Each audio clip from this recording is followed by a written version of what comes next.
Dibuja cada vector dado en el plano cartesiano, luego determina su magnitud y el ángulo positivo más pequeño que establece su dirección.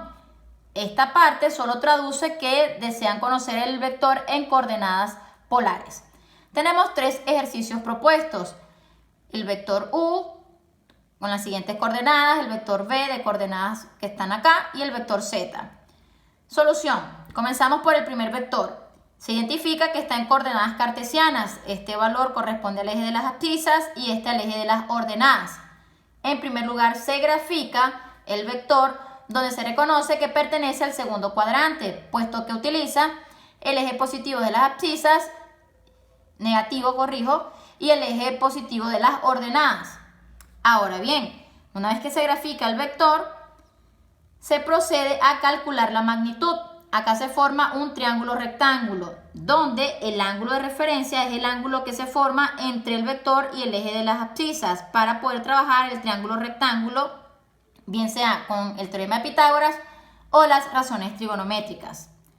Para calcular la magnitud o módulo es la siguiente fórmula, donde se dice que el módulo es igual a la raíz cuadrada de la componente horizontal al cuadrado más la componente vertical al cuadrado.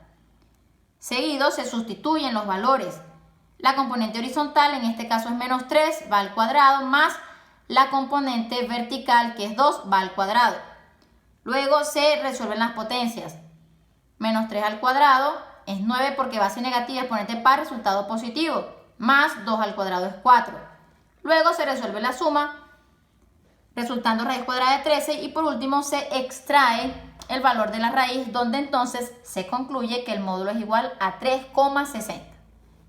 Luego se calcula el ángulo, realizando el análisis de que el vector pertenece al segundo cuadrante. Acá tenemos el teorema de Pitágoras, el triángulo rectángulo, donde la componente vertical es el cateto opuesto y la componente horizontal es el cateto adyacente. Para conocer este ángulo, que acá se llama ángulo de referencia en el segundo cuadrante, la razón trigonométrica que relaciona es la tangente. Tangente de este ángulo es igual a la componente vertical en módulo sobre la componente horizontal en módulo. Sustituyendo, tangente de θ es igual a 2 sobre 3. Recuerden que si está en módulo, este valor se toma positivo. Luego se divide 2 entre 3, resulta 0,66, es igual a tangente de θ. Por último, despejo el ángulo.